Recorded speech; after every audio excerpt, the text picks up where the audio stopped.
एक लड़का जो बचपन से ही अपने स्कूल और यहाँ तक कि अपने घर में भी सिर्फ मार और बुलिंग का शिकार होता आया है। इसके स्कूल में बुलिंग इतनी भयानक होती थी कि लोग मरना पसंद करते हैं।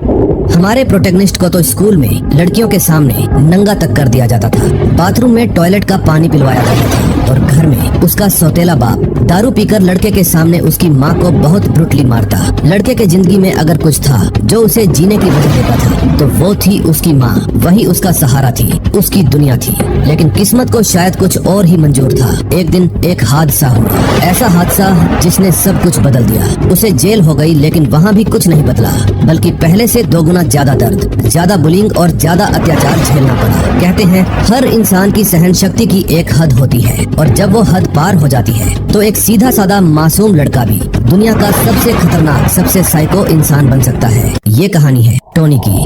तो भाइयों, ये इस सीरीज का पार्ट 1 है और तुमको तो पता है अपने चैनल में मैं मानहवा के पूरे चैप्टर्स के वीडियो लाता हूँ, बीच में नहीं छोड़ता। बस आओ एक बार ये मानहवा देख लो, इसकी स्टोरी से तुम्हें प्यार हो जाएगा। सब कुछ शुरू होता है एक जुवेनाइल डिटेंशन सेंटर से, एक ऐसी जगह जो एक चट्टान पर बने किले की तरह दिखती है। अंदर कैदियों की भीड़ इकट्ठा होती है और कोई पूछता है कि क्या उन्होंने खबर सुनी। उनमें से एक बताता है कि नॉर्थ डिस्ट्रिक्ट के किसी हारे हुए बंदे ने बॉस के राइट हैंड मैन से पंगा ले लिया। दूसरा कैदी ताना मारता हुआ कहता है कि उसे तो हैरानी होगी अगर नया लड़का सिर्फ कुछ टूटी पसलियों के साथ बच निकला। उसके अनुसार इस जगह लोगों का सफाया होना आम बात है और भीड़ शो शुरू होने के लिए नारे लगाने लगती है। फिर दर्शक भी उत्तेजित होकर चीयर करते हैं और हिंसा का अच्छा नजारा देखने की उम्मीद करते हैं। लेकिन जो दृश्य दिखता है उसे देखते ही उस शख्स की मुस्कान गायब हो जाती है, क्योंकि वो एक बड़े आदमी को जमीन पर पूरी तरह पिटता हुआ देखता है, जिसके पास पलटवार करने का कोई मौका नहीं है। फिर भी जोर जोर से रुकने के लिए चिल्लाने के बावजूद पिटाई एक सेकंड के लिए भी नहीं रुकती। कुछ लोग उस युवा को रोकने की कोशिश करते हैं,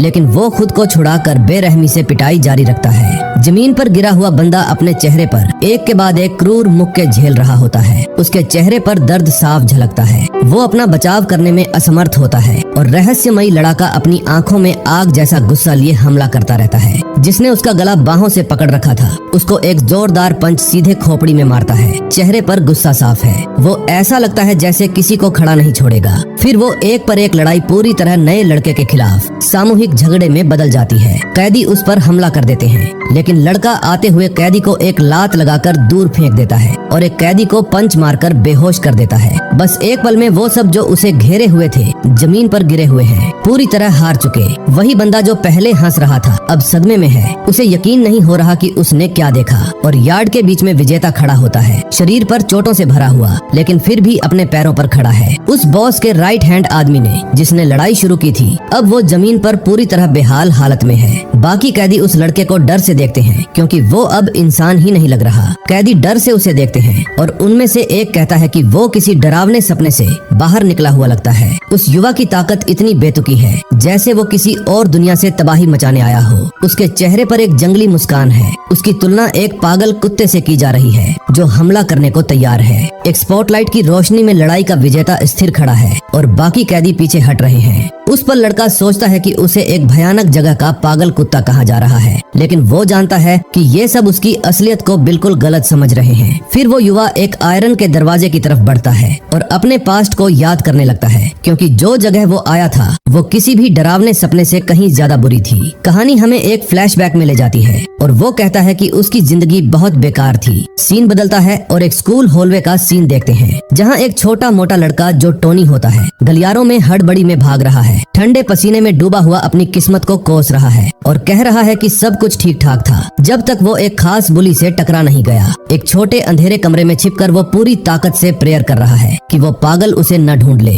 अचानक अंधेरे में एक ठंडी मुस्कान चमक उठती है और बाहर से आवाज आती है कि अब तेरा बुरा टाइम शुरू हो गया। फर्श पर सिकुड़कर बैठा हमारा टोनी समझ जाता है कि उसकी तबाही उसी पल शुरू हो गई जब वो टारगेट बन गया। घबराहट में कांपते हुए शिकार ने सुना कि बुली की घिनौनी आवाज उसके नाम को गुनगुनाते हुए बुला रही है। गलियारे में वो बुली शांत कदमों से चल रहा है और सोच रहा है कि क्या उसका शिकार अच्छे से छिपा हुआ है। सिर्फ एक पतली सी रोशनी स्टोर रूम के दरवाजे को रोशन कर रही है, जहाँ टोनी सांस रोके हुए है, मन ही मन उस राक्षस से दूर जाने की भीख मांगते हुए। लड़का तनाव से आंसुओं के कगार पर पहुंच गया है। माथे पर बहते पसीने की बूंदें उस पूरे सीन के आतंक को बता रही हैं। अचानक दरवाजा जोर से खुलता है और बड़ा बुली खुशी खुशी ऐलान करता है कि उसने अपना टारगेट ढूंढ लिया। पूरी तरह शॉक में टोनी समझ जाता है कि अब उसका एकमात्र रास्ता बचा है, बहुत दूर भाग जाना। बुली की क्रूर मुस्कान से फंसे हुए लड़के ने सुना कि दुनिया में बहुत सी चीजें हैं। आंसुओं के साथ वो मान जाता है कि कुछ हालात नर्क से भी कहीं ज्यादा डरावने होते हैं। बिना चेतावनी के वो बुली एक भयंकर लात सीधे टोनी के चेहरे पर मार देता है। पूरी तरह मजाक उड़ाते हुए वो डरपोक टोनी को सलाह देता है कि आंखें बंद कर ले ताकि दर्द महसूस न हो। अपनी उंगलियों से साइन बनाते हुए वो कमीना वादा करता है कि इस बार सब कुछ एक ही झटके में खत्म कर देगा। बालों को पकड़कर वो राक्षस टोनी को ऊपर खींचता है और आखिरी यातना का मंच तैयार करता है। साफ है कि असली आतंक वो इंसान है जो दूसरों की तकलीफ में बहुत मजा लेता है और अपने शिकार को अपमानित करके खुश होता है। टोनी बहुत जल्दी टूट जाता है। शिकायत करते हुए बुली कहता है कि उसे खराब माल मिल गया है और धमकी देता है कि पूरी दुकान में आग लगा देगा। चमकदार फर्श पर लगे खून के धब्बे साफ बता रहे हैं कि कमजोरों के लिए कोई बचाव नहीं, कोई मुक्ति नहीं है। सड़कों पर लोग देश भर में नाबालिगों द्वारा किए गए हिंसक अपराधों के खिलाफ गुस्से भरे प्रदर्शन कर रहे हैं। कोर्ट रूम के अंदर जज हल्की सजाएं सुना रहा है, जिससे जनता और ज्यादा भड़क गई है और सख्त न्याय की मांग कर रही है, ताकि अगर कोई माइनर क्राइम या बुली जैसी चीजें करता है तो उसे कड़ी सजा मिलनी चाहिए। चीजों को शांत करने के लिए सरकार ने कानून बदले, अधिकतम सजा बढ़ाई, लेकिन सिर्फ उन कमीने लोगों को डिटेंशन सेंटर भेज दिया जाता है। दुर्भाग्य से ये उपाय सिर्फ नाबालिग अपराधों को आसमान छूने पर मजबूर कर रहे हैं और मासूमों की जिंदगी को कभी न खत्म होने वाले बुरे सपने में बदल रहे हैं। गैंग्स बुलिंग को सिर्फ एक साधारण समय गुजारने का तरीका समझते हैं। इमारत की टॉप फ्लोर में किनारे पर एक लड़की उदास होकर सोच रही है कि सबसे मजबूत के सामने कोई नहीं टिक सकता। बचने का कोई रास्ता न मिलने पर निराशा में उसने खुद की जान ले ली। स्कूल के गेट पर वापस छात्रों के दोपहर के दबाव का माहौल छाया हुआ है। 3 गुंडों से घिरा हुआ एक छोटा लड़का गंदी गली की दीवार से सटकर डर से सिकुड़ रहा है। चेहरे पर जोरदार थप्पड़ पड़ने के बाद लड़का सुनता है कि लीडर उसे अपने बड़े भाई को बुलाने को कह रहा है, जो जेल में है। मजाक उड़ाते हुए ग्रुप कह रहा है कि उस लड़के का बड़ा भाई किसी की जान लेने के लिए जेल में बंद है और वो चोमू डर से मरने का नाटक कर रहा है। वो बदमाश चेतावनी दे रहा है कि वो भारी फीस वसूल करेगा। चीखते हुए लड़का हताश होकर भीख मांग रहा है कि वे उसके जेल में बंद भाई के बारे में बुरा न बोले। जवाब में एक तबाही भरा मुक्का लड़के के चेहरे पर पड़ता है और खून उड़ जाता है। जमीन पर पड़े गरीब लड़के को लात मारते हुए गैंग चिल्ला रहा है कि उसे तुरंत कुछ सुधार की जरूरत है। इस अराजकता से बेखबर हमारा टोनी सड़क पर चल रहा है और स्कूल के एक और भयानक दिन का बोझ अपने कंधों पर लिए हुए है। गहरी राहत की सांस लेते हुए वो आसमान का शुक्रिया अदा कर रहा है कि स्कूल की एक और 24 घंटे की टॉर्चर से बच गया। ठीक आगे एक पुराने डिब्बे में पड़ा हुआ कुत्ता टोनी का ध्यान खींचता है। झुककर उस कुत्ते को सहलाते हुए टोनी हल्की मुस्कान के साथ कहता है कि हम दोनों की हालत एक जैसी ही है। अचानक पिटाई की हिंसक आवाजें खामोशी को तोड़ देती हैं और टोनी वहीं जम जाता है। डरते हुए दीवार के ऊपर झांककर वो देखता है कि किसी को बुरी तरह पीटा जा रहा है। बेरहम लातों से कुचले जा रहे छोटे लड़के ने हाथ बढ़ाया और किसी भी मदद की भीख मांगी। आतंक के ठंडे पसीने में टोनी महसूस करता है कि गुंडों की यूनिफॉर्म पड़ोस के स्कूल की है। अनचाहे दर्शक को देखकर बदमाशों ने अंधेरी मुस्कान बिखेरी और सीनियर को सलाम किया। टोनी की गर्दन पर हाथ डालकर गैंग का लीडर उससे पूछता है कि सब कैसे चल रहा है। कांपते हुए हकलाते हुए टोनी एक भी वाक्य नहीं बना पा रहा है और जमीन पर पड़े घायल लड़के को घूर रहा है। पूरी तरह समर्पण के इशारे में वो अपना बटुआ सौंप देता है। जब गुंडा नाश्ते के लिए पैसे मांगता है, बटुए में थोड़े पैसे देखकर घृणा से गुंडा कहता है कि कुत्ते के पास भी इनसे ज्यादा पैसे होते हैं। अपनी पकड़ कसते हुए बोली कल सुबह नाश्ता तैयार रखने का हुक्म देता है। पूरी तरह जमा हुआ हमारा टोनी बस गैंग को जाते हुए देखता है और अपना गर्व निगल जाता है। गंदी सड़क पर लेटे हुए छोटे लड़के ने दर्द भरी भारी कराह निकाली। हिम्मत के एक पल में उसने धीमी आवाज में कहा कि उसे छोड़ दें। छोटे लड़के को पैर से कुचलते हुए गुंडे ने उसकी कायरता पर तंज कसा और कहा कि लड़के के भाई ने किसी की जान ली है, इसलिए दोष इसी का है। कॉलर पर जोरदार झटका देते हुए गुंडे के लीडर ने टोनी को चेतावनी दी कि सिर्फ सीनियर होने के कारण उन पर ऑर्डर न करे। साइकोपैथिक मुस्कान के साथ बदमाश ने टोनी को चुनौती दी कि स्कूल के टॉप डॉग के सामने वही बात दोहराए। पूरी घबराहट में टोनी को याद आता है कि ये टॉप डॉग वही राक्षस है जिसने उसकी जिंदगी नर्क बना रखी है। दुश्मन की गिरफ्त में फंसे हुए यादें दिखाती हैं कि अमीर सैडिस्ट ने उसे अपना मुख्य खिलौना चुना था। है। अंधेरी यादों में वो याद करता है कि कैसे उस गुंडे ने टोनी का जीना हराम कर दिया था। टोनी को टॉयलेट का पानी पिलाया गया, लड़कियों के सामने उसे नंगा किया गया, जलती कैंडल उसके चेहरे पर गिराई गई। प्रेजेंट में चिल्लाते हुए गुंडा उसे कचरा बोलकर भागने को कहता है और अगले दिन और बदतर तमाशा करने की धमकी देता है। इंसल्ट से घिरा हुआ टोनी अपना मुंह फेर लेता है और कहता है कि उसने कुछ नहीं देखा।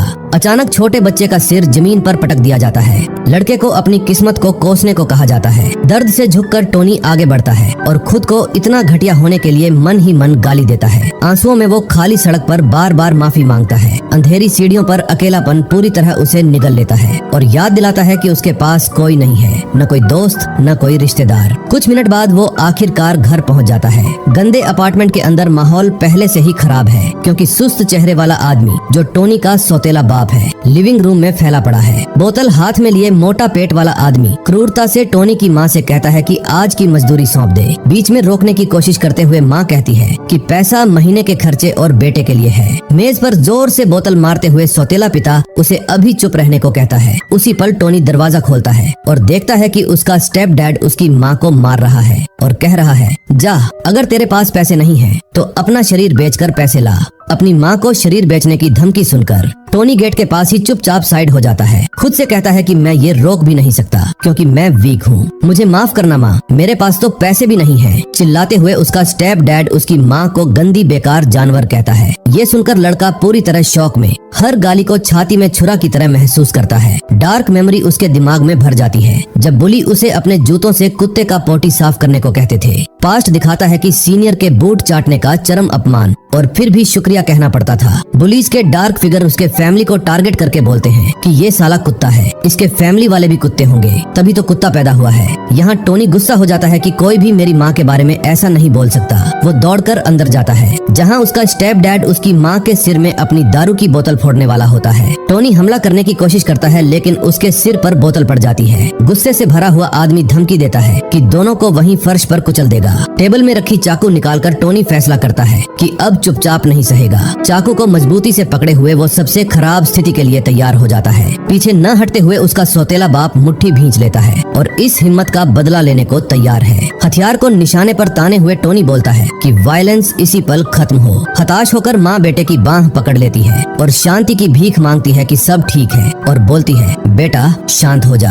आदमी बोलता है, साले तू क्या प्रोटेक्ट करेगा, घर के बाहर खुद लात खाते रहता है, आज तेरे पिछवाड़े में इतना दम कहाँ से आ गया। ये बोलते हुए वो अपना बेल्ट उतारता है। मजाक उड़ाते हुए सौतेला पिता बेल्ट लड़के के चेहरे पर फेंकता है। सड़क और घर दोनों जगह कुत्ते की तरह बर्ताव हो रहा है। ढाल की तरह औरत बीच में आ जाती है और आदमी से रुकने की भीख मांगती है। पूरी तरह काबू से बाहर आदमी बेकार लड़के को चाकू से अपनी किस्मत आजमाने की चुनौती देता है। कोई रास्ता न देखकर लड़का आंखें बंद कर लेता है और हमले के सच में होने का इंतजार करता है। बचने के लिए चाकू आगे बढ़ता है और हवा को अपनी पूरी ताकत से चीरता है। तुरंत खून छिटक जाता है और दृश्य को डरावने जीवंत लाल रंग से रंग देता है। धातु को फर्श पर गिराकर हमारा टोनी पीछे हट जाता है। पूरी तरह शौक में आंखें फैलाकर वो समझ नहीं पा रहा है कि उसने क्या कर दिया। भारी हकीकत तब समझ आती है जब पता चलता है कि उसकी अपनी माँ बीच में कूद पड़ी और हमला झेल लिया। देखकर आदमी चीखता है और हैरान है कि कीड़े में इतनी हिम्मत आ गई। उसका सौतेला बाप बोलता है, तू मुझे सच में मारने वाला था साले।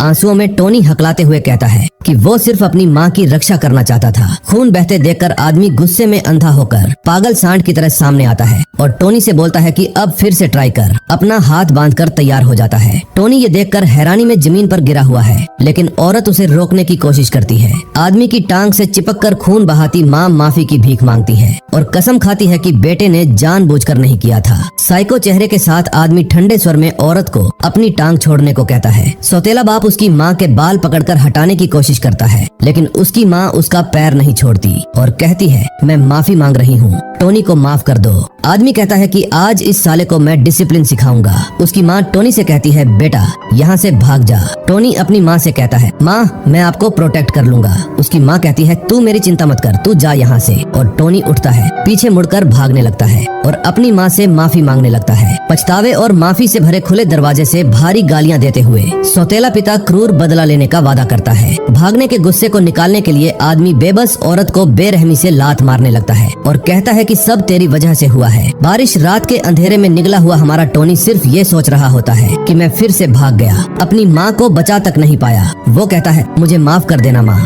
तभी दो लड़कियां बात करते हुए गुजरती हैं, जो टोनी को अकेले रात में बारिश में रोते हुए देखती हैं। वो टोनी की दयनीय हालत पर अफसोस करती हैं। अचानक एक लड़की ने कुछ बढ़ाकर हमारे टोनी के सिर को ढक दिया। शर्म से भरा युवक चुपचाप उनसे अपना मुंह न देखने की भीख मांगता है। उसकी बात न मानते हुए लड़की दयालुता से अपना छाता उधार देने की पेशकश करती है। गर्म मुस्कान के साथ वो टोनी से कहती है कि जल्दी घर पहुंच जा, वरना सर्दी लग जाएगी। हैंडल को मजबूती से पकड़े हुए हमारा टोनी ऐसी अचानक दयालुता पर बिल्कुल स्प्लिशलेस हो जाता है। जल्दी ही दोनों लड़कियां तूफान में साथ चल पड़ती हैं। घर जाने के बारे में सोचते ही कड़वी रियलिटी जोर से टकराती है। अब उसके पास कोई सुरक्षित जगह नहीं बची है। अचानक एक हल्की भौंकने की आवाज उसका ध्यान बीच सड़क पर पड़े घायल कुत्ते की ओर खींचती है। जानवर के पास झुककर लड़का दोपहर वाला वही घायल कुत्ता पहचानता है। अपनी बदकिस्मती पर उदास होकर वो कुत्ते को सहलाता है और कहता है कि उसके पास देने के लिए खाना या छत भी नहीं है। जितना खुश हो सकता है उतना खुश छोटा कुत्ता चलने लगता है और लड़के को साथ चलने का इशारा करता है। ज्यादा विकल्प न होने पर हमारा टोनी छोटे कुत्ते के पीछे शहर की ठंडी गलियों में चलना शुरू कर देता है।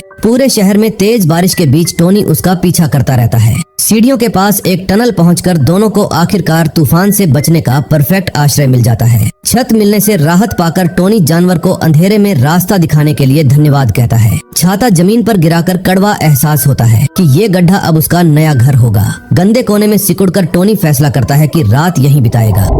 सुबह सूरज की किरणें नई शुरुआत की घोषणा करती हैं और तेज रोशनी मेट्रो के मुंह को रोशन कर देती है। अचानक कुत्ता जोर से भौंकने लगता है और अपने नए मालिक को पास के खतरे से बचाने की कोशिश करता है। अभी नींद में डूबा लड़का धीरे से आंखें खोलता है और सीधे अपने सबसे बुरे सपने से आमने सामने हो जाता है। ठीक सामने स्कूल का वही साइकोपैथिक बुली खड़ा है, कुछ खाली दिमाग वाली लड़कियों से घिरा हुआ। ब्लडी मुस्कान के साथ गुंडा मजाक उड़ाते हुए पूछता है कि कचरा सड़क पर लेटकर क्या कर रहा है। घृणा से भरी लड़कियां हंसती हैं और शक करती हैं कि ये गंदा लड़का ही अमीर लड़के का सबसे अच्छा दोस्त है। दिखावा करने के लिए गुंडा एक टेढ़ी दोस्ती का नाटक करता है और सबके सामने झूठ की पुष्टि करता है। जल्दी ही सैडिस्ट बोल पड़ता है कि इस घटिया खिलौने के बिना उसकी जिंदगी मौत जैसी उबाऊ हो जाएगी। छोटा होने के बावजूद बहादुर छोटा कुत्ता जोर से भौंकता है और दांत दिखाकर उस शैतानी समूह को डराने की कोशिश करता है। टोनी की खामोशी से चिढ़कर बोली तुरंत जवाब मांगता है और लड़के के गाल पर अपमानजनक थप्पड़ मारता है। उसे वही कुत्ता बनकर भौंकने को कहता है। धैर्य खत्म होते ही सैडिस्ट धमकी देता है कि अगर तुरंत ऑर्डर न माना तो बहुत बदतर सजा मिलेगी। टोनी के बालों को बेरहमी से खींचते हुए वो भौंकने का हुक्म देता है। बिना सोचे समझे पिल्ला कूद पड़ता है और बुली की बाह में दांत गड़ा देता है। चीखते हुए वो जानवर को गाली देता है और काट से छूटने की कोशिश करता है। पूरी तरह शौक में हमारा टोनी यकीन नहीं कर पाता कि छोटे जानवर ने अपनी जान जोखिम में डालकर उसे बचाया। खूनी गुस्से से भरा बुली बोलता है कि कुत्ते ने अपनी मौत का नोटिस खुद साइन कर लिया। अपने विशाल पिटबुल को छोड़ते हुए वो आदेश देता है कि उस पिल्ले को चीर डालो।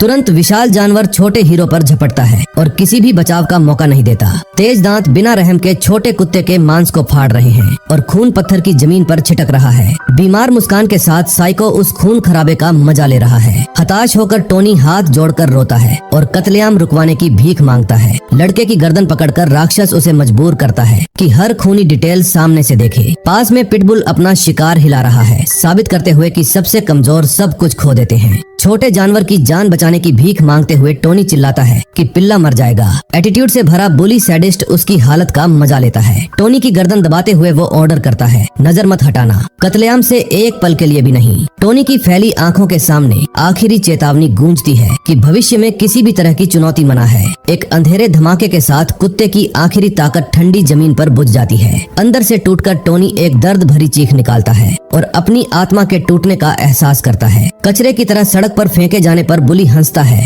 और उदासी को घिनौनी चीज कहता है। फिर वो टोनी को ऑर्डर देता है कि जानवर के बचे हुए टुकड़े खाकर माफी मांगे। बेरहम काउंटडाउन के साथ वो धमकी देता है कि अगर मना किया तो अंजाम बुरा होगा। टोनी सोचता है कि उसे लगा था कि माँ के सिवा कोई उसे प्रोटेक्ट नहीं करेगा। वो हमेशा अकेला रहा। दिमाग शॉर्ट सर्किट हो जाता है। छोटे जानवर के साहस से उसे लगा था कि वो भी किसी की रक्षा कर सकता है, लेकिन हकीकत सब कुछ तोड़ देती है। आंसुओं में सवाल उठता है कि उसे कभी एक सच्चा सहारा क्यों नहीं मिला। मुट्ठियां भींच जाती हैं और अंदर एक अंधेरा गुस्सा जाग उठता है। खामोशी में अचानक बदलाव देखकर बुली पूछता है कि कचरे का इरादा क्या है। टोनी की पीठ पर हाथ रखकर कहता है कि तू जानता है ना मैं कौन हूँ, अगर मुझे छुआ भी तो तू जुवेनाइल डिटेंशन में होगा। फिर वो मजाक उड़ाता है कि उसका भाई कहता है वहाँ बहुत मजा है, तू जाना चाहता है, वहाँ से तेरी लाश ही बाहर आएगी। फिर वो और आगे बढ़ता है और उसकी माँ के बारे में घिनौनी बातें करने लगता है। बेबस टोनी के कानों में जहर भरी बातें डाली जाती हैं और धमकी दी जाती है कि उसकी माँ को गैंग के लिए सस्ता मनोरंजन बना दिया जाएगा। चरम नफरत में डूबा टोनी ये सब सुनता है,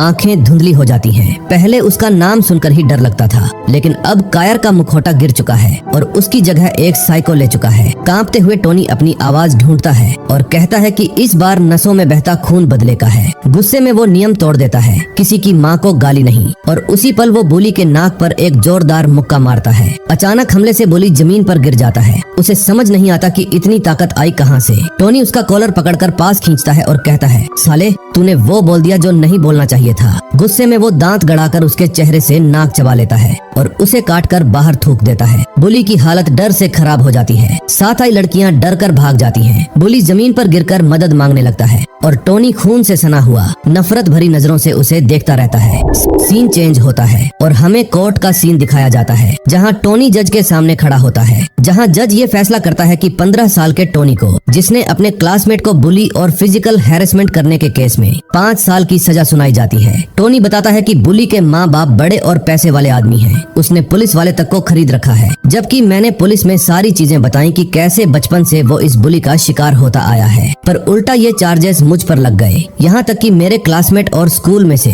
किसी ने मेरे फेवर में गवाह नहीं दिया, क्योंकि ये लोग बड़े और अमीर हैं। बुली गुंडे की माँ ने तो टोनी के सौतेले बाप को पैसे देकर टोनी के खिलाफ कर दिया। टोनी की माँ को घर में बंद कर दिया। सारे सबूत टोनी के खिलाफ आने से टोनी को आखिरकार 5 साल की रिफॉर्म स्कूल की सजा हो गई। उस दिन लड़के ने अपनी जिंदगी का वो खौफनाक सपना पीछे छोड़ दिया, लेकिन उसे क्या पता था कि वो एक नाइटमेयर को छोड़कर दूसरे और भी बेरहम नाइटमेयर में घुस रहा था। एक ऐसी जगह जहां मजबूत वाले कमजोरों को बस कुचलते रहते थे। इस तरह जुवेनाइल रिफॉर्मेटरी के गेट एक कभी न खत्म होने वाले नाइटमेयर पर बंद हो गए। जगह बिल्कुल सुनसान और खौफनाक थी। चारों तरफ कांटेदार तार लगे हुए थे, जैसे कोई असली जेल हो। पैरों में बेड़ियां डाले हुए टोनी धीरे धीरे रिफॉर्मेटरी के अंदर घुसता है। तभी एक गार्ड उस पर चिल्लाता है और उसे धक्का मारकर तेज चलने को बोलता है। टोनी सोचता है कि कितना बड़ा अन्याय हुआ है, असली गुनहगार तो बिल्कुल आजाद घूम रहा है। फिर उसे एंट्री प्रोसीजर के लिए इंस्पेक्शन रूम में ले जाया जाता है। अंदर गार्ड्स चिल्लाते हैं कि सभी नए आने वालों के कपड़े उतारो और खड़े हो जाओ। जैसे ही टोनी आजा मानकर कपड़े उतारता है,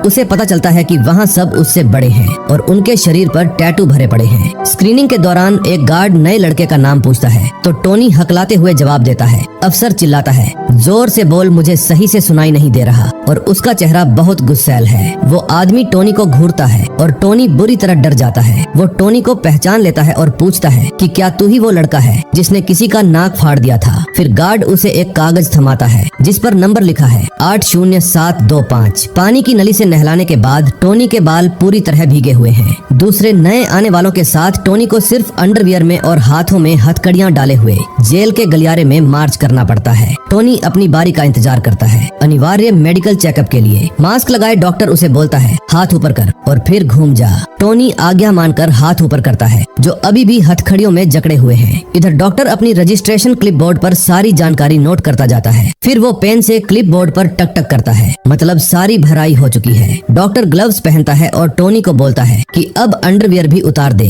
टोनी दांत पीसता है शर्म और अपमान से, लेकिन उसके पास कोई चारा नहीं होता, उसे मानना पड़ता है। उसके बगल में दूसरे टैटू वाले कैदी भी उसी भयानक इंस्पेक्शन का इंतजार कर रहे हैं। बहुत मुश्किल से टोनी अपना अंडरवियर नीचे करता है और डॉक्टर के सामने सब कुछ खुल जाता है। फिर डॉक्टर टोनी पर पूरा और बहुत इन्वेसिव बॉडी सर्च करता है। फर्श पर लेटे हुए टोनी को लगता है कि वो पूरी तरह टूट चुका है। उसकी सारी इज्जत डर और अपमान से चकनाचूर हो चुकी थी। प्रोसेस खत्म करने के लिए उसकी इनमेट फोटो खींच ली जाती है, ऑफिशियल रिकॉर्ड के लिए। रिफॉर्मेटरी के यार्ड में सभी नए कैदी साफ सुथरी कतारों में बैठे होते हैं। अचानक एक गार्ड चिल्लाता है, सब खड़े हो जाओ, डायरेक्टर आ गए हैं। ओवरकोट पहने एक आदमी दरवाजे पर आता है, रुकता है और गला साफ करता है। मुस्कुराते हुए वो लड़कों से बैठने को बोलता है और कहता है कि यहाँ इतनी सख्ती नहीं है। वो आगे बोलता है कि तुम लोग मुझ पर भरोसा कर सकते हो और यहाँ लड़कियाँ देखने को नहीं मिलेंगी। टोनी सोचता है कि क्या जगह ठीक ठाक है। तभी डायरेक्टर घोषणा करता है कि वो रूम अलॉट करेगा। चौड़ी मुस्कान के साथ वो कहता है कि उम्मीद है सबको यहाँ अच्छी शिक्षा मिलेगी। सेरेमनी के बाद एक गार्ड आता है और चश्मा लगाए लड़के को अपने साथ आने को बोलता है। नए लड़के को देखकर कुछ कैदी कमेंट करते हैं कि अब मजा आने वाला है। एक बड़ा गंजा आदमी नए टारगेट के आने से काफी एक्साइटेड लगता है कि अब मजे लूटेंगे। चलते हुए टोनी सुनता है कि लोग उसे पंचिंग बैग बोल रहे हैं, लेकिन उसे कोई फर्क नहीं पड़ता। वो गार्ड के सामने रुक जाता है अपना सामान पकड़े हुए और अगले ऑर्डर का इंतजार करता है। अफसर उसे सिनिस्टर मुस्कान के साथ घूरता है, जिससे टोनी को बहुत शक होता है। गार्ड ऐलान करता है कि उसने हमारे लड़के के लिए एक बहुत स्पेशल रूम तैयार किया है। वो जगह असल में रिफॉर्मेटरी के बेसमेंट में एक अंधेरी और अलग थलग सेल है। ऊपर से अफसर सॉलिटरी सेल की तरफ इशारा करते हुए कहता है कि नए लड़के को यहीं रहना है। बिना कुछ पूछे टोनी अपने नए और डरावने कमरे की तरफ बढ़ जाता है। गार्ड उसे अंदर धकेलता है और मजाक में बोलता है मजे कर, लेकिन अंदर घुसते ही टोनी को एक कमरा मिलता है जहाँ बड़े बड़े सीनियर कैदी उसे घूर रहे हैं। उनमें से एक बुरी मुस्कान के साथ पूछता है, नए वाले तेरा नाम क्या है बे? टोनी अपना नाम बताता है। सीनियर उसे घेर कर धमकी भरी नजरों से देख रहे होते हैं। तभी बिना वार्निंग के एक कैदी उसे जोरदार थप्पड़ मार देता है। हमलावर गुस्से से चिल्लाता है और लड़के का आइडेंटिफिकेशन नंबर जानना चाहता है। खून बहते होठों के साथ चश्मा लगाए टोनी जवाब देता है, मेरा नंबर है 80725। ग्रुप का लीडर ऐलान करता है कि अब थोड़ा सा इनिशिएशन रिचुअल शुरू करते हैं। स्थिति देखकर टोनी पूरी तरह डर के मारे जड़ हो जाता है। फिर वे टोनी का सिर नीचे दबाते हैं और बोलते हैं,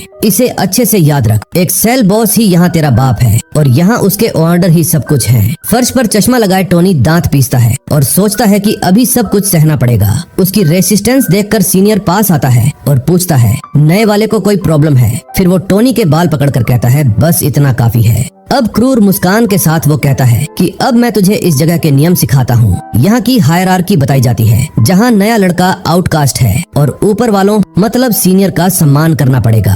पहला नियम है कि अपना सारा सामान सेल बॉस को सौंप दो, वो बांटेगा। फिर वो इस जेल के पूरे सिस्टम के बारे में बताता है कि यहाँ एक सख्त हायरार्की बनी हुई है। सबसे नीचे नए कैदी होते हैं जिन्हें कीड़ों की तरह ट्रीट किया जाता है। उनके ऊपर वो लोग आते हैं जिन्हें यहाँ कुछ समय हो चुका होता है और जो धीरे धीरे इस माहौल में ढल गए होते हैं। फिर रूम लीडर आते हैं जो अपने कमरे के लोगों पर कंट्रोल रखते हैं। उनके ऊपर कैप्टन होते हैं जो कई रूम लीडर्स को संभालते हैं। इसके बाद बॉस आते हैं जिनकी ताकत और रुतबा काफी ज्यादा होता है और फिर पूरे जेल का एक लीडर होता है जो लगभग सब पर राज करता है और सबसे ऊपर होता है डायरेक्टर जो पूरे सिस्टम को कंट्रोल करता है। यहाँ का नियम बिल्कुल साफ है, जो जितना नीचे है उसे अपने से ऊपर वाले हर इंसान को इज्जत देनी पड़ेगी, वरना उसकी हालत और भी खराब कर दी जाएगी। और समझ जाता है कि कभी भी हायर रैंक वाले के खिलाफ नहीं जाना है। एक कैदी उसके कान में फुसफुसाता है कि अगर तूने ऑर्डर नहीं मानी तो हालत बहुत खराब हो जाएगी। बॉस फिर कहता है कि उसे टॉयलेट यूज करना है और टोनी को फुट स्टूल बनने को बोलता है।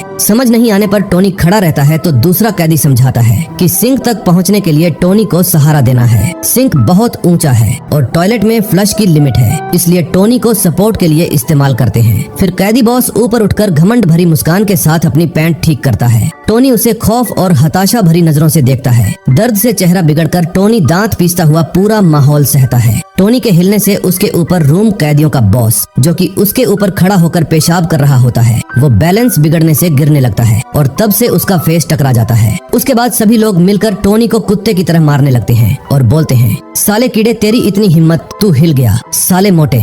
बीच में फर्श पर पड़ा टोनी अपनी माँ से माफी मांगता है और सोचता है कि अब उसका काम तमाम है। अचानक कोई आता है और अटैक रोकता है और बुली कैदियों से बोलता है, रुको। एक ठग कंफ्यूज होकर पूछता है, ये कौन है और ये इस बच्चे की क्यों रक्षा कर रहा है? चश्मा वाला आदमी मुस्कुराते हुए कहता है कि वो लड़के को सबक सिखाने वाला है। टाइम में यही तो करते हैं। तीसरा भी बोलता है, चलो यार वरना सीन मिस कर देंगे। उसी टाइम टोनी मसाकी से पूछता है, ये क्या है और किस बारे में बात हो रही है? मसाकी टोनी को बुलाता है कि उसके साथ आए और सब कुछ क्लोज से देखने को बोलता है। फिर वो टोनी को एक जेल का मैप दिखाया जाता है और बताता है कि इस जेल 4 विंग में बांटा हुआ है, जिसमें आता है north wing, south wing, east wing और वेस्ट विंग। मसाकी बताता है कि ये रिफॉर्मेटरी की असली सच्चाई है। जैसे ही सब बाहर इकट्ठा होते हैं, एक फेंस वाले यार्ड में कैदियों की भीड़ आमने सामने हो जाती है। एक टैटू वाला आदमी दूसरे कैदी को बोलकर चिल्लाता है कि साले होंग सॉन्ग, आज मैं तुझे मसल दूंगा। लंबे बाल वाला कैदी, जिसका नाम होंग सॉन्ग है, धीरे से पीछे मुड़ता है। उसके पीछे वही आदमी होता है जो मुट्ठी बांध कर खड़ा होता है। तभी होंग सॉन्ग मुस्कुराते हुए कहता है कि अगर लड़ना है तो बोलना बंद कर। होंग सॉन्ग तुरंत बड़ा मुक्का मारता है, जिससे बड़े आदमी के चेहरे से खून बहने लगता है। इसके साथ यार्ड में भयंकर लड़ाई शुरू हो जाती है। लोग इधर उधर उड़ रहे होते हैं। दूसरे कैदी फैंस से लड़ाई देखते हैं और फाइटर को इनकरेज करते हुए चिल्लाते हैं कि मारो मारो। हमारा लड़का पूरी तरह शॉक होकर बिना कुछ बोले इस बेरहमी को देखता है। फिर वो मसाकी की तरफ मुड़कर पूछता है कि कोई लड़ाई क्यों नहीं रोक रहा, जबकि बस गार्ड सिगरेट पीते हुए सब कुछ देख रहे हैं। मसाकी फिर समझाता है कि भले ही ये नॉर्मल जेल जैसा लगे, लेकिन ये जगह की असली रियलिटी है। वो आगे डिटेल देता है कि रिफॉर्मेटरी 4 डिस्ट्रिक्ट में बंटी है और कॉमन एरिया है लड़ाई। चलते हुए मसाकी सबसे जरूरी नियम बताता है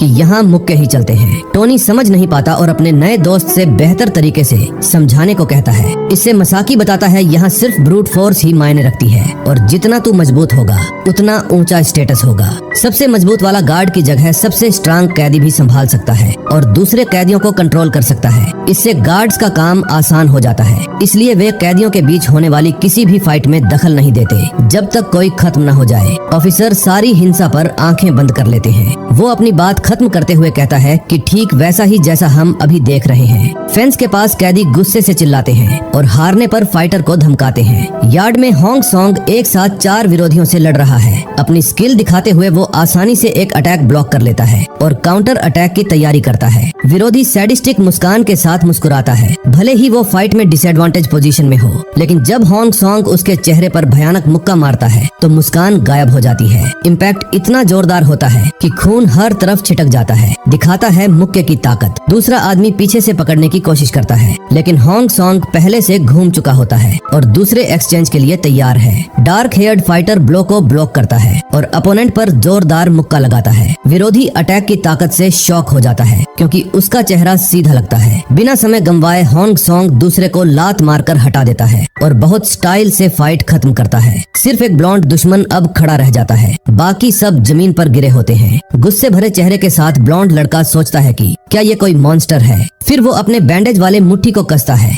और आखिरी हताश अटैक की तैयारी करता है। पूरी ताकत से चिल्लाते हुए वो होंग सॉन्ग की तरफ दौड़ता है। सीन ब्लॉन्ड के पॉइंट ऑफ व्यू से दिखाता है कि वो फाइनल शोडाउन के लिए टारगेट की तरफ भाग रहा है, लेकिन होंग डॉज करता है और परफेक्ट ब्लो लगाता है जो विरोधी को जमीन से ऊपर उठा देता है। इम्पैक्ट से ब्लॉन्ड वाले का शरीर पीछे की तरफ वायलेंटली फेंक जाता है और खून छिटकता है। फिर हम विजेता को देखते हैं जो हाँफते हुए अपने हारे हुए विरोधी के शरीर के ऊपर खड़ा है। भाइयों, ये बाकी की तरह क्यों लग रहा है मेरे को? फाइट खत्म होने पर वो चुपचाप अपना शर्ट उठाता है जो यार्ड के फर्श पर पड़ी थी। फाइटर शर्ट को कंधे पर डाल लेता है जबकि कैदियों की भीड़ उसे देख रही है। सब होंग की ताकत से इम्प्रेस हो जाते हैं और उसका नाम जयकारों के साथ सेलिब्रेट करते हैं। टोनी युवक ये सब देखकर पूरी तरह हैरान है। वो सोचता है कि फाइट का विनर तो नॉर्मल इंसान भी नहीं लगता। इधर होंग अपनी क्रशिंग जीत के बाद हल्की कॉन्फिडेंट मुस्कान दिखाता है। उसकी आंखों में डार्क इंटेंसिटी है जो दिखाती है कि वो बहुत खतरनाक है। फिर सीन चेंज होता है। बिस्तर पर हमारा लड़का फाइट के बारे में सोचता है कि वो कितना औसम था और चाहता है कि काश उसे भी थोड़ी ऐसी ताकत मिल जाए। वो उस फाइटर का आधा % भी बनाना पसंद करता है। अचानक नई डिटर्मिनेशन उसकी आंखों में आ जाती है। टोनी अब अपने बेड पर लेटा हुआ कंबल में सिकुड़ा हुआ है। अगले दिन बादल भरे आसमान में सूरज उगता है। रिफॉर्मेटरी के मेस हॉल में कैदी ब्रेकफास्ट खा रहे हैं। व्यस्त माहौल में टोनी बोलता है कि कल की फाइट तो बहुत खतरनाक थी। फिर वो पूछता है कि क्या फाइटर्स को इसकी सजा नहीं मिलती। मसाकी जवाब देता है कि ये यहाँ के नियम है। फिर मसाकी समझाता है कि जब यहाँ कोई भी प्रॉब्लम जब बड़ी होती है तो कैदी फाइट से सुलझाते हैं। और भी बोलते हुए मसाकी बताता है कि अगर तू अपने से बड़े रैंक वाले किसी बॉस या लीडर को हरा देगा तो प्रमोशन मिल जाता है। वो आगे रैंक में चला जाता है। हैरान होकर हमारा लड़का पूछता है कि क्या कोई भी मजबूत वालों को चैलेंज कर सकता है। मुस्कुराते हुए मसाकी कहता है, भाई ये की बेकार ट्रिक है। यहाँ बाहर या किसी फालतू स्कूल फाइट जैसे तू किसी को भी चैलेंज नहीं कर सकता जब तक तू खुद स्ट्रांग ना हो, क्योंकि यहाँ तू फाइट में अपने ओपोनेंट को मार भी सकता है। ये सुनकर लड़के का जबड़ा खुला रह जाता है। मसाकी से इस बात से टोनी पूरी तरह शॉक देखकर कहता है कि अगर कोई फाइट नहीं करना जानता, मसाकी उसे सलाह देता है कि या तो सब वो सह ले या उसे जेल में कोई ऐसा मिल जाए जो प्रोटेक्ट करे। अचानक एक कैदी चिल्लाता है कि सब जल्दी करो और तुरंत इकट्ठा हो जाओ। मेस हॉल के एंट्रेंस पर एक बड़ा और डरावना फिगर दिखता है और सब चौंक जाते हैं। मसाकी टोनी को से जल्दी उठने को बोलता है और चेतावनी देता है कि ये नॉर्थ विंग का बॉस है, उठ जा वरना वो गुस्सा हो जाएगा। फिर टोनी के सेल का लीडर, वही जो शुरुआत में टोनी को मार रहा था, वो कैदी बॉस के पास जाता है और पूछता है कि बॉस आप यहाँ क्या कर रहे हैं। लेकिन बड़ा आदमी उसे इग्नोर कर देता है और सीरियस लुक के साथ मेस हॉल में चलता रहता है। उसके भारी कदम हॉल में गूंजते हैं। जैसे ही वो उनकी टेबल के पास पहुँचता है, लड़के के सामने खड़े होकर वो डराते हुए पूछता है कि क्यों बे साले, तू ही टोनी है ना। बहुत डरे हुए टोनी अपनी पहचान कंफर्म करता है, हकलाते हुए कहता है हाँ। फिर वो विशाल आदमी बिना किसी वार्निंग के टोनी के कॉलर को डरावनी ताकत से पकड़ लेता है। विशाल खुद को रेत्सु कानामोटो इंट्रोड्यूस करता है बेहद मेनिन्स लुक के साथ। फिर वो खुलासा करता है कि वो उस लड़के का बड़ा भाई है जिसका नाक टोनी ने फाड़ दिया था। कानामोटो कन्फेस करता है कि वही था जिसने टोनी को नॉर्थ विंग में ट्रांसफर करवाया था और वादा करता है कि वो उसकी अच्छी खातिरदारी करेगा। वो सबको चेतावनी देता है कि ये लड़का अब सिर्फ उसका शिकार है और किसी ने भी इसे जान से मारने की हिम्मत की तो वो उसे ही जान से मार देगा। चेतावनी के बाद कानामोटो टोनी को बिना दया के जोर से फर्श पर फेंक देता है। एक कैदी सीन को डिस्गस्टिंग मुस्कान के साथ देखता है और कमेंट करता है कि मजा आ गया। मसाकी लड़के को उठाने में मदद करता है और उसे नॉर्थ विंग बॉस के पिछले टारगेट के बारे में चेतावनी देता है और बताता है कि उसने अपने पिछले शिकार को इसी तरह से मार दिया था। बाद में हमारा लड़का अकेला बाथरूम साफ कर रहा है और सोच रहा है कि जगह कितनी शांत है। एक पल के लिए वो सोचता है कि शायद यहाँ वो सुरक्षित है क्योंकि आसपास कोई नहीं है, लेकिन अचानक एक लात से दरवाजा जोर से खुल जाता है। दिखाता है कि वो अब अकेला नहीं है। एक गंजा मस्कुलर कैदी मलिशियस मुस्कान के साथ आता है। वो टकला कैदी लड़के के पास आता है और कहता है कि तू स्वादिष्ट और ताजा लग रहा है, जबकि लड़का डरावनी नजरों के साथ पीछे हटता है। टकला कैदी कहता है कि डर मत, मैं तो बस थोड़ा खेलना चाहता हूँ। टोनी पैनिक में आ जाता है और खुद को बचाने की कोशिश में अग्रेसर को धक्का देने लगता है। अगले ही पल एक शावर ऑन हो जाता है और पानी छिड़कने लगता है, जिससे टेंशन भरा माहौल बन जाता है। अब पूरी तरह भीगा हुआ टोनी अपने अग्रेसर का सामना करता है जो सीन का मजा ले रहा है। गंजा कैदी अपनी लिप्स चाटता है प्लेजर भरे एक्सप्रेशन के साथ और कहता है कि ये सबसे बेस्ट है।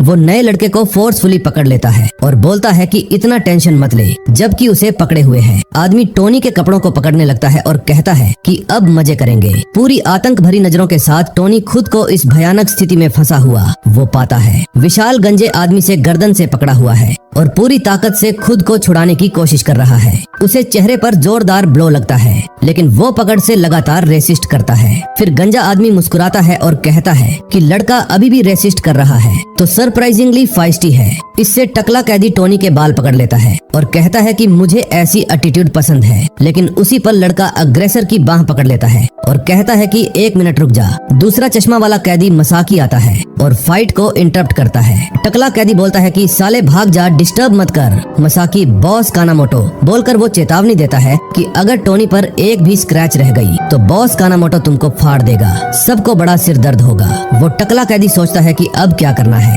मुस्कुराते हुए वो टोनी को छोड़ देता है और कहता है कि हम तो बस थोड़ा खेल रहे थे, लेकिन वो मौका नहीं छोड़ता। मसाकी की तरफ मुड़ कर कमेंट करता है कि वो मुझे ऐसे लोग नहीं पसंद जो हर जगह गलत टाइम पे आ जाते हैं। पास आकर गंजा आदमी कहता है कि अगर तू सच में इस लड़के को प्रोटेक्ट करना चाहता है तो परिणामों के बारे में अच्छे से सोच ले। ऐसा कहकर विशाल कैदी मुड़ता है और चला जाता है, दोनों कैदियों को पीछे छोड़कर। मसाकी फर्श पर पड़े नए लड़के की तरफ मुड़ता है और पूछता है कि क्या वो ठीक है। इतने हंगामे के बाद वो टोनी को उठाने में मदद करता है। टोनी डरते हुए बोलता है, ये आदमी बहुत खतरनाक है और मैं ऐसे लोगों से अपना पीछा करने से कैसे रोकूं। मसाकी उसे समझाता है कि कानामोटो भले बहुत खतरनाक है और कानामोटो के नाम से तुमको कोई टच नहीं करेगा। इसके बाद अगले सीन में टोनी अकेला हॉल में चलता है और बाथरूम साफ करने के कठिन काम के बारे में सोचता है। अचानक कोई उसे ट्रिप कर देता है, जिससे टोनी लड़खड़ा कर जाता है। इससे टोनी खुद को एक ग्रुप ऑफ प्रिजनर से घिरा हुआ पाता है जो अच्छे इंटेंशन नहीं रखते। टोनी पूछता है कि तुम लोग कौन हो। एक हेंचमैन हमारे प्रोटोगोनिस्ट के चेहरे पर जोरदार मुक्का मार देता है। फिर वे सभी गिरे हुए युवक को लात मारने लगते हैं और कहते हैं कि ये उनके बॉस को छूने की सजा है। एक लैब कोट वाली लेडी आती है और असॉल्ट को इंटरप्ट करती है और पूछती है कि वे क्या कर रहे हैं। एक कैदी उसे पहचान लेता है और कहता है, डॉक्टर हम तो बस उसे ज्ञान सिखा रहे थे। वो फिर उन्हें रोकने को बोलती है क्योंकि बाद में प्रॉब्लम हो जाएगी और रोल कॉल के बारे में चेतावनी देती है। इससे लड़के समझ जाते हैं और चले जाते हैं।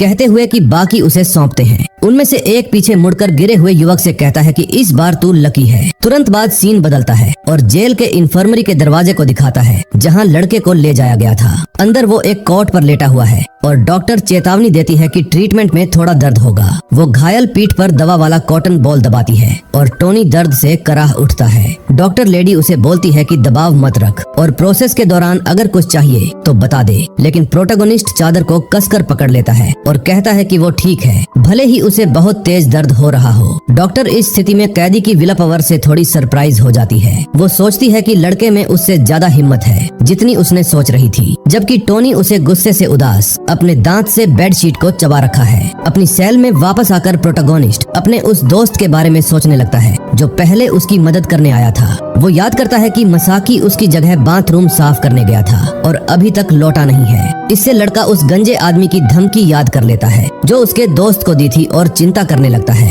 एक भयानक डर टोनी को पकड़ लेता है जो डरता है कि उसके साथी के साथ कुछ बुरा न हो गया हो। फिर वो सेल की सलाखों तक दौड़ता है और हताशा में गार्ड के लिए जोर जोर से चिल्लाने लगता है। टोनी लगातार सेल की सलाखों पर हाथ मारता रहता है और किसी को भी जो सुन सके मदद के लिए गिड़गिड़ाता है, लेकिन एक सेल लीडर गुस्से से उठकर टोनी को एक लात मारकर चिल्लाता है, साले चुप कर, तूने अभी टाइम देखा है। फर्श पर पड़ा टोनी अपने गुस्साए हुए सेल लीडर को पूरी बात समझाने की कोशिश करता है। वो उसकी टांग पकड़ लेता है और बोलता है कि तामा बाथरूम साफ करने गया था और अब तक वापस नहीं आया। सेल लीडर उसे जोर से धक्का मार देता है और बोलता है कि गार्ड्स खुद ही ढूंढ लेंगे उसे। फिर वो टोनी को बोलता है कि बस चुप रह और चुपचाप इंतजार कर, कोई और शोर मत कर। सेल लीडर बड़बड़ाता है कि वो इतने आराम से सो रहा था और बेवजह उठा दिया। टोनी हाथ फर्श पर रखे हुए बेबस महसूस करता है और समझ नहीं आ रहा कि अपने दोस्त की मदद कैसे करे। वो चिंता से भर जाता है और सोचता है कि उसके दोस्त के साथ क्या हुआ होगा। सीन अब हॉलवे में शिफ्ट होता है जहां कई कैदी इधर उधर घूम रहे हैं। टोनी भीड़ में से निकलने की कोशिश करता है और लोगों से रास्ता देने को कहता है, लेकिन अचानक दो आदमी उसके सामने आकर रुक जाते हैं और बिना कुछ बोले उसका रास्ता रोक लेते हैं। उसी पल टोनी की आंखें चौड़ी हो जाती हैं क्योंकि आगे उसे बहुत भयानक नजारा दिखता है। उसके दोस्त को दो गार्ड स्ट्रेचर पर उठाए लिए जा रहे हैं और वो बहुत बुरी तरह घायल दिख रहा है। दूसरे कैदी ये सीन देख रहे हैं और एक उनमें से बाथरूम की तरफ इशारा करता है जहां से वो आया था। फिर सबको जगह का हाल देखकर पता चलता है और वे कमेंट करते हैं कि बेचारे के साथ तो पूरा नंबर कर दिया। गंजा आदमी मुस्कुराते हुए सामने आता है और पूछता है कि क्या टोनी का दोस्त अभी भी जिंदा है। ये सब सुनकर टोनी इतने गुस्से में मुट्ठियां कस लेता है कि उसकी नसें उभर आती हैं। वो उस टकले की तरफ मुड़कर चिल्लाता है और पूछता है कि क्या तूने ही मेरे दोस्त के साथ ये किया है। टकला आदमी मुस्कान के साथ मान लेता है कि उसके साथ खेलने में तो बहुत मजा आया था, लेकिन फिर वो टोनी के पास आकर कहता है कि अब मेरे मन में तुझसे भी थोड़ा खेलने का है। गंजा आदमी अपने गैंग के साथ है और टोनी से कहता है कि बाद में जवाब का इंतजार कर रहा हूँ। गंजा आदमी अचानक उसका हाथ पकड़ लेता है और बोलता है, मत सोच कि तू मेरे से बच जाएगा। टोनी अपने गुस्से से बेकाबू होकर टकले के हाथ को फुल बाइट फोर्स से काट लेता है। इससे टकला डर जाता है और बोलता है, साले कुत्ते ये क्या कर रहा है तू, मेरे हाथ पे काट लिया। तब टकले कैदी के पीछे से एक डरावनी आवाज आती है कि डी अवे सालों, मेरे रास्ते से हटो। एक ब्लैक फिगर स्ट्रॉन्ग कैदी अपने एक हाथ से उस मोटे टकले को साइड में कर देता है जिससे वो हैरान रह जाता है। टोनी ये सीन शॉक होकर देखता है और सोचता है कि ये वही आदमी है जो पहले फाइट में था। फिर हॉन्ग सॉन्ग कैदी गंजे को घूरता है और बोलता है कि निकल यहाँ से, मुझे शावर लेना है। टकले कैदी का चेहरा खराब हो जाता है और वो सोचता है कि ये आदमी यहाँ क्या कर रहा है। बड़बड़ाते हुए वो टोनी को लेकर पीछे हटने का फैसला करता है और कहता है कि कहीं और चला जाता हूँ। हॉन्ग सॉन्ग मुड़कर बोलता है, रुक बे, ये बाथरूम बहुत गंदा क्यों है। पीठ घुमाकर गंजा खुद से बड़बड़ाता है कि कितना इरिटेटिंग आदमी है, लेकिन जाते जाते वो टोनी को लात मारता है और चिल्लाता है कि तेरे काम है फर्श साफ करना। फिर टकला कैदी टोनी की तरफ देखकर चेतावनी देता है कि हमारे बीच का मामला अब भी खत्म नहीं हुआ। टोनी चुपचाप खड़ा रहकर उस आदमी को देखता है जिसने अनजाने में उसे मुसीबत से बचाया। सीन अब बाथरूम के ड्रेन में बहते पानी पर शिफ्ट होता है। जैसे ही जगह शांत होती है, टोनी शावर ले रहे उस आदमी को देखता है और सोचता है कि ये आखिर कौन है जो नागा को भी डरा देता है। नागा वही टकले कैदी का नाम है। वो सोचता है कि अगर वो इतना स्ट्रॉन्ग होता तो अपने दोस्त की हेल्प कर पाता। अचानक शावर में खड़ा आदमी उसे घूरता है और बोलता है कि जो काम करना था वो हो गया तो निकल जा। इससे टोनी को एहसास होता है और उसे याद आता है कि उसे अपने दोस्त मसाकी की रक्षा करनी है। सीन अब जेल की सेल्स के बाहर शिफ्ट होता है। कमरे में टोनी अपने दोस्त को बेड पर लेटे हुए देखता है, जो अभी भी बहुत घायल है। वो अपने घायल साथी से माफी मांगता है और कहता है कि सब उसकी गलती है जो झगड़े में पड़ गया। इससे टोनी खुद को बेबस महसूस करता है और सोचता है कि वो खुद को कैसे मजबूत बना सकता है। अचानक बेड पर लेटा दोस्त हल्का सा हिलता है और आवाज करता है। अचानक से उठकर वो कहता है कि उसका इलाज हो गया है और वो ठीक है, लेकिन अब बेड इस्तेमाल करने के लिए माफी मांगता है। टोनी और भी ज्यादा हिल जाता है और जोर से बोलता है कि ये सब उसकी गलती है। फिर दोस्त उसका हाथ पकड़ लेता है और कहता है कि रो मत भाई, अब वो सुरक्षित है। टोनी के गालों पर आंसू बहने लगते हैं और वो पूछता है कि तुम मेरी मदद के लिए इतना क्यों किए। घायल आदमी बेड पर लेटा हुआ है और उसके शरीर पर मार के कई निशान हैं। वो अपनी छाती पर हाथ रखकर शर्ट के अंदर से एक फोटो निकालता है और अपने दोस्त को दिखाता है। मुस्कुराते हुए वो कहता है कि ये मेरा छोटा भाई है जो बिल्कुल तुम्हारी तरह दिखता है और तुम मुझे मेरे भाई की याद दिलाते हो, इसलिए वो उसकी मदद करता है। वो फोटो दिखाते हुए बताता है कि उसका भाई स्कूल में बहुत शर्मीला होने की वजह से बुलिंग का शिकार होता था। फिर मसाकी खुलासा करता है कि एक दिन गुस्से में मेरे भाई ने एक बुली को जान से मार दिया और उसने अपने भाई के अपराध का जिम्मा खुद ले लिया था, जिसकी वजह से वो यहाँ पहुँचा। वो सोचता है कि अब उसका भाई कैसा होगा और क्या वो बाहर नॉर्मल जिंदगी जी रहा होगा। टोनी फोटो में लड़के को पहचान लेता है और शॉक होकर बोलता है, ये बंदा तो।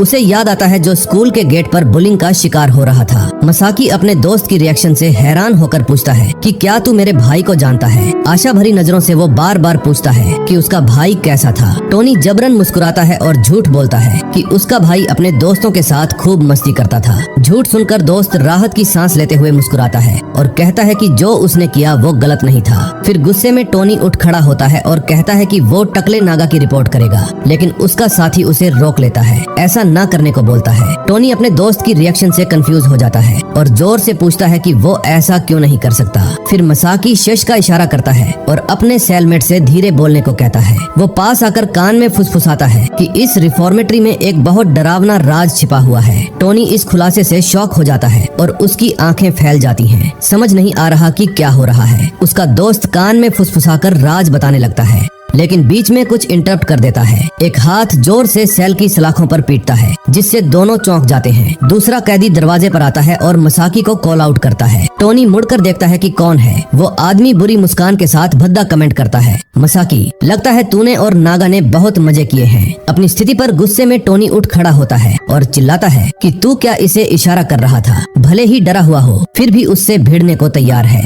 मसाकी सीन देख रहा है और जरूरत पड़ी तो बीच में आने को तैयार है। वो उस आदमी से कामली कहता है कि अपना मुंह संभाल कर बात कर, क्योंकि सच बात तो ये है कि नागा से तेरी फटती है, इसलिए तू उसका चेला बना फिरता है। और उसको मॉक करता है कि अगर तेरे पिछवाड़े में दम है तो क्या तू अपने बॉस के सामने भी यही कह सकता है, जिससे वो पीछे हट जाता है। अजीब तरीके से कैदी टॉपिक बदलता है और कहता है कि वो ब्रेक लेने जा रहा है और अपने ग्रुप के साथ चला जाता है। टोनी अपने दोस्त की तरफ मुड़ता है और पूछता है कि तू इस स्थिति में इतना शांत कैसे रह सकता है। बेड पर लेटा लड़का समझाता है कि इस जगह में सरवाइव करने के लिए अपनी असली पहचान छुपानी पड़ती है। वो आगे कहता है कि जो भी तेरे पास है उसका इस्तेमाल करके आगे बढ़ना पड़ता है। इससे टोनी पूछता है कि क्या ये उसी राज से जुड़ा है जिसे वो बताने वाला था। मसाकी फिर उसे तुरंत चुप रहने को बोलता है और अगले दिन इन्फर्मरी साथ जाने को बोलता है और गुड नाइट कहता है। सीन अब रिफॉर्मेटरी के डोर में है, जहाँ टोनी बंक बेड बना रहा है। अंधेरे में एक जोड़ी आंखें चुपचाप सब देख रही है। रात बहुत अंधेरी है और पूरा चांद बादलों भरे आसमान को रोशन कर रहा है। हम एक युवक को बेड पर लेटे हुए देखते हैं जो हल्का हल्का खांस रहा है और बहुत चिंतित नजर आ रहा है। वो नीचे देखता है और सोचता है कि क्या उसका बंकमेट ठीक है। उसका दोस्त मसाकी बुरी तरह पीटा गया है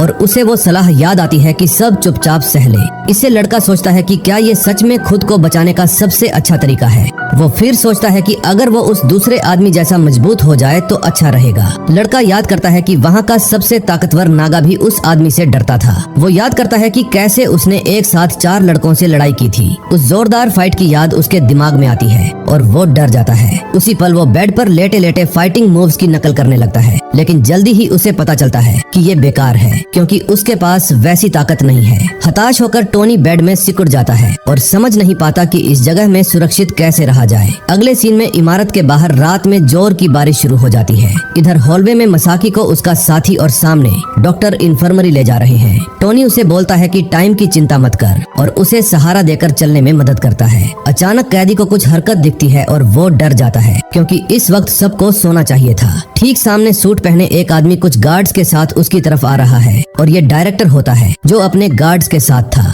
डायरेक्टर को कुछ अजीब लगता है और पूछता है कि नया लड़का और डॉक्टर यहाँ क्या कर रहे हैं। डॉक्टर कोंडा बताती है कि सर मसाकी ठीक नहीं है, इसलिए उसे इन्फर्मरी ले जा रही हूँ। उसी पल डायरेक्टर मसाकी से पूछता है कि क्या हो गया, कुछ गड़बड़ तो नहीं है। मसाकी बोलता है नहीं सर, बस पुरानी चोट खुल गई थी, लेकिन कोई बड़ी बात नहीं है, सब ठीक है। फिर जनरल डायरेक्टर स्थिति समझ जाता है और उन्हें जाने देता है। संदिग्ध मुस्कान के साथ वो मुड़कर लड़के से कहता है कि अपना ख्याल अच्छे से रखना। वे चले जाने के बाद टोनी मसाकी से पूछता है कि तूने नागा के बारे में कुछ क्यों नहीं बताया। टोनी कहता है कि इस बेकार जगह में किसी पर भरोसा नहीं किया जा सकता। वो फिर अपने दोस्त के कान में फुसफुसाता है इस जेल में अवैध और नशीली दवाएं बनाए जा रहे हैं। टोनी इस खुलासे से शॉक हो जाता है और बोलता है लेकिन ये तो क्राइम है और पूछता है कि ये काम कौन कर रहा है। मसाकी कहता है कि अभी नहीं पता, लेकिन अगर वो इसके मास्टरमाइंड को एक्सपोज कर देगा तो इस सीक्रेट से उसे जो चाहिए वो मिल जाएगा। आखिर में वो अपने साथी से कहता है कि इस राज को किसी और को मत बताना। जैसे ही वे हॉलवे में आगे बढ़ते हैं, कोई छाया में से उन्हें चमकती आंखों से देख रहा होता है। आखिरकार दोनों लड़के रिफॉर्मेटरी की इन्फर्मरी रूम में पहुंच जाते हैं।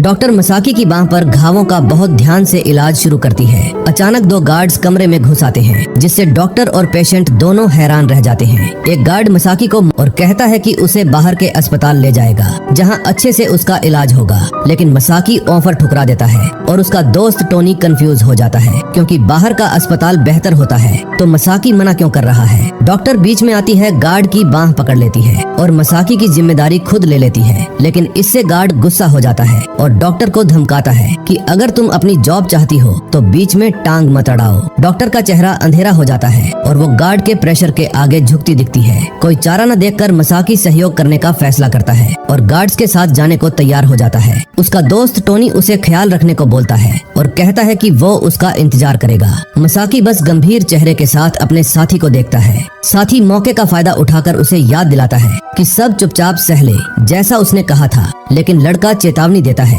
कि वो खुद को बचाने वाला एकमात्र वो खुद है और किसी पर भरोसा मत करना। इस आखिरी चेतावनी के साथ गार्ड्स आखिरकार युवक को इन्फर्मरी से बाहर ले जाते हैं। टोनी उसे देखता हुआ मुस्कुराता है और सोचता है कि अब उसके साथी की चोटें ठीक हो जाएंगी। वो हॉलवे में चलता है और मानता है कि अगर बाहर के डॉक्टर उसके चोट को देखकर बता देंगे कि उस पे बुली हुआ है, जिससे हमलावर को आखिरकार सजा मिलेगा जो वो डिजर्व करते हैं।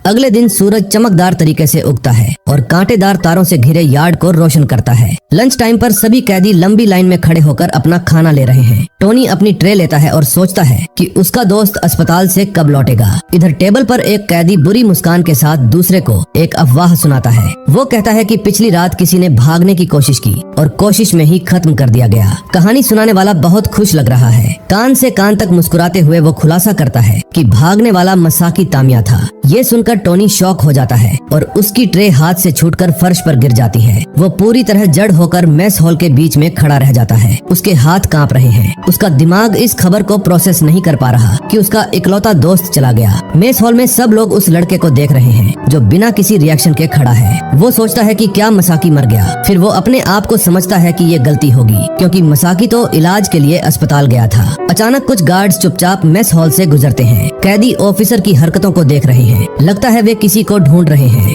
हेड गार्ड शिरो कात्सामादा सामने आता है और एक कैदी उम्मीद करता है कि ये उसके बारे में न हो। ऑफिसर अपना सिर घुमाता है और जहाँ से हंगामा शुरू हुआ था उसी तरफ देखता है। वो हॉल के बीच में रुक जाता है और सभी कैदियों को ऐलान करने की तैयारी करता है। गार्ड ऐलान करता है कि मसाकी तामिया पिछली रात भागने की कोशिश की और 2 गार्ड्स को घायल किया, और सबको शौक में डालते हुए वो कहता है कि भागने की कोशिश तुरंत खत्म कर दी गई। भाई, ये हमारे मेन कैरेक्टर के साथ क्या हो रहा है यार, इतनी सैड लाइफ, और ऊपर से उसका एक भाई जैसे दोस्त मिला तो भी मर गया। क्या ही तो इंटरेस्टिंग जा रही है यार ये मानवा। फिर टोनी सोचता है कि ये बेकार है, क्योंकि मसाकी के पास किसी गार्ड को चोट पहुंचाने और भागने की ताकत ही नहीं। नहीं थी। ऑफिसर मौके का फायदा उठाकर कैदियों को साफ चेतावनी देता है। वो कहता है कि जो भी ठीक से व्यवहार नहीं करेगा उसका भी वही हश्र होगा जो मसाकी का हुआ। सबको देखते हुए बाद में धमकी के बाद दोनों गार्ड्स मुड़कर चले जाते हैं और मेस हॉल में सन्नाटा छा जाता है। टोनी पिछली रात अपने दोस्त को ले जाते हुए का मोमेंट याद करता है। तभी वही टकला कैदी कमेंट करता है कि हट यार, मेरे माल की बर्बादी हो गई, मजा तो अभी शुरू ही हुआ था। बहुत गुस्से में टोनी उस पर चिल्लाता है कि मेरे दोस्त का मजाक मत उड़ाना। गंजा आदमी फिर खुलासा करता है कि उस दिन बाथरूम में मसाकी ने शुरू में लड़ने की कोशिश भी की लेकिन कोई फायदा नहीं हुआ। लेकिन जब सबके सामने धमकी दी गई तो वो डर तुरंत शांत हो गया और खुद को मेरे को सौंप दिया। टकला कैदी फिर कहता है कि उसने सोचा था वो हम तीनों मिलकर खेलेंगे पर वो साला तो पहले ही मर गया। टोनी नफरत भरे गुस्से से फट पड़ता है। टोनी गंजे आदमी की तरफ दौड़ता है और उसे मुक्का मार देता है। मुक्का सीधा बड़े आदमी के चेहरे पर लगता है जो मुश्किल से हिलता है। पलक झपकते ही टोनी को जोरदार काउंटर अटैक सीधे मुंह पे लगता है जिससे वो बुरी तरह घायल हो जाता है। एक पावरफुल लात से टकले कैदी ने टोनी को उड़ा देता है और वो मेस हॉल के बीच में जा गिरता है। जमीन पर पड़े हुए भी टोनी लगातार मार खाता रहता है और खुद को बचा नहीं पाता। गंजा आदमी टोनी की ताकत पर मजाक उड़ाता है और चुनौती देता है कि अगर हिम्मत है तो अपने दोस्त का बदला लेके दिखा साले। हमारा लड़का हार नहीं मानता और डिटर्मिनेशन के साथ टकले कैदी की टांग पकड़ लेता है। मस्कुलर आदमी टोनी की जिद से चिढ़ जाता है और नफरत भरी नजरों से घूरता है। फिर वो पूरी ताकत से टोनी पर स्टॉम्प करता है और उसे बेकार कचरा बोलता है। कुछ कैदी सिर्फ ये नजारा देखते हुए स्थिति पर हंसते हैं। टोनी लगातार बेरहमी से मारा जाता है और ज्यादा से ज्यादा घायल होता जाता है। गंजा आदमी उसे कॉलर से उठाता है और एक हाथ से ऊपर उठाकर बोलता है, साले तू अब मरने वाला है। वो फिर लड़के के चेहरे पर दूसरा मुक्का मारने की तैयारी करता है और फाइट हमेशा के लिए खत्म करने वाला है। अचानक एक हाथ मारने के लिए पीछे मुड़ता है तो पीछे से आ रहे एक कैदी का खाना उसके हाथ से लग के गिर जाता है और वो कैदी की बाह पकड़ लेता है जिससे उसका अटैक रुक जाता है। एक छायादार फिगर जो होता है वो कहता है, साले टकले तेरी वजह से मेरा सूप गिर गया है और अब इसे कैसे ठीक करेगा। टकला कैदी शौक और डर जाता है जब उसे पता चलता है कि किसने उसके मजे में दखल दिया। रहस्यमयी आदमी होंग सॉन्ग होता है जो गंजे की बाह को जोर से दबाता है जिससे वो डर और गुस्से के मिक्स से घूरता है। बिना मेहनत के वो मोटे टोनी को ऐसे फेंक देता है जैसे वो कुछ भी न हो। एक कैदी मदद करने का सुझाव देता है लेकिन उसका साथी उसे रोकता है और कहता है कि ये बेकार होगा। ब्लॉन्ड लड़का होंग सॉन्ग आदमी को अपना सूप ऑफर करता है और स्थिति शांत करने की कोशिश करता है। दूसरा कैदी गंजे को शांत करने की कोशिश करता है और याद दिलाता है कि गार्ड्स आसपास हैं और अगर वो इससे लड़ेगा तो यहाँ इंसल्ट हो जाएगी बॉस, इसलिए ठंडे हो जाओ। मेस हॉल में टेंशन बढ़ जाता है और सब चुपचाप कॉन्फ्रंटेशन देख रहे हैं। टकला कैदी गुस्सा हो जाता है क्योंकि अगर वो अब भाग गया तो सब उसे कायर समझेंगे। इधर टोनी फर्श पर बुरी तरह पीटा हुआ पड़ा है और लगभग बेहोश हालत में है। फिर रहस्यमयी आदमी होंग सॉन्ग कोजो टोनी से कहता है कि अगर तू अभी भी जिंदा है तो अपनी चोटों का इलाज कराने चला जाए और बोलता है कि मसाकी भी चाहता थे कि तुम जिंदा रहो। ये सुनकर टोनी अपने दांत दबा लेता है और नफरत और दर्द भरी नजरों के साथ टोनी को रिएक्ट करने की ताकत मिल जाती है। डार्क हेयर्ड आदमी फिर मुड़ता है और खाना खाने के लिए जाने लगता है। फर्श पर लेटा घायल टोनी हाथ छाती पर रखे हुए सीन देखता है। बहुत दर्द महसूस करते हुए वो मुश्किल से उठता है और आने वाली मुसीबत से दूर हट जाता है। होंग सॉन्ग के सामने वही टकला कैदी खड़ा होता है जिससे होंग सॉन्ग रुक जाता है जो अपना खाना की ट्रे पकड़े हुए है। धमकी भरी नजरों के साथ वो टकले कैदी को तुरंत रास्ते से हट जाने का ऑर्डर देता है। गंजा आदमी लड़के के एटीट्यूड से चौंक जाता है और एक पल के लिए बोल नहीं पाता। फिर वो आगे बढ़ जाता है। तभी अपमान से गुस्सा होकर टकला कैदी चिल्लाता है कि रुक जा साले। उसका चेला उसे को शांत करने की कोशिश करता है लेकिन वो लड़ने के लिए पूरी तरह तैयार दिखता है। होंग सॉन्ग उसे बोलता है कि क्या वे तू मेरे से फाइट करना चाहता है और पूछता है कि क्या तू ह्यूमिलिएट होना चाहता है। गंजा आदमी शक और गुस्से से बोलता है, तेरे को क्या लगता है मैं तुझे नहीं हरा सकता। स्थिति और खराब होने वाली है। टोनी दूर से देख रहा है और सोच रहा है कि ये टकला कैदी भी बहुत स्ट्रॉन्ग है, क्या ये इतने सारे ओपोनेंट को हरा सकता है। होंग सॉन्ग कहता है कि रास्ते में मत आ क्योंकि उसका खाना ठंडा हो रहा है और उसे इग्नोर कर देता है। अंधे गुस्से में टकला कैदी चार्ज करता है और चिल्लाता है कि साले तुझे मैं बताता हूँ रुक। दूसरे कैदी एक्साइटेड हो जाते हैं और फाइट जीतने वाले पर बैटिंग शुरू कर देते हैं। टकला कैदी फिर पूरी ताकत से एक पावरफुल मुक्का ओपोनेंट पर मारता है लेकिन होंग सॉन्ग आसानी से बच जाता है और कहता है कि वो ट्रेनिंग इसलिए करता है ताकि अब कभी हारे नहीं। गंजा आदमी गुस्सा हो जाता है कि वो सिर्फ बच रहा है और बोलता है कि भागना बंद कर और मर्दों की तरह सामने से फाइट कर। गंजा आदमी मुक्का मारने की कोशिश करता है लेकिन डार्क हेयर्ड लड़का टेबल का इस्तेमाल करके डिफेंड कर लेता है। टकले के दोस्त सेलिब्रेट करते हैं और कहते हैं कि बॉस तो कमाल का है और ये तो बॉस के सामने कुछ भी नहीं। टोनी फाइट देख रहा है और गंजे विशाल की ताकत से शॉक हो रहा है। टकला कैदी चिढ़ जाता है और ओपोनेंट शिकायत करता है कि लड़ना बहुत बोरिंग है। हॉन्ग सॉन्ग पीछे हटता है तो वो टेबल से टकरा जाता है। मौका देखकर टकला मुस्कुराता है और पूरी ताकत से अटैक करने की तैयारी करता है। वो सोचता है कि अगर उसने ओपोनेंट को हरा दिया तो ये जगह में नंबर 1 बन जाएगा। मौका देखकर टकला मुस्कुराता है और पूरी ताकत से अटैक करने की तैयारी करता है।